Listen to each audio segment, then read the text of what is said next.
কোন রূপকথার দেশে আমি থাকছি মিলে মিশে, কেন বইছে হাওয়া দক্ষিণ দিকে খুব?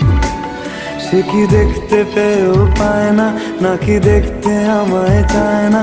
তবু সুযোগরা দেয় তারই ঘরে ডুব।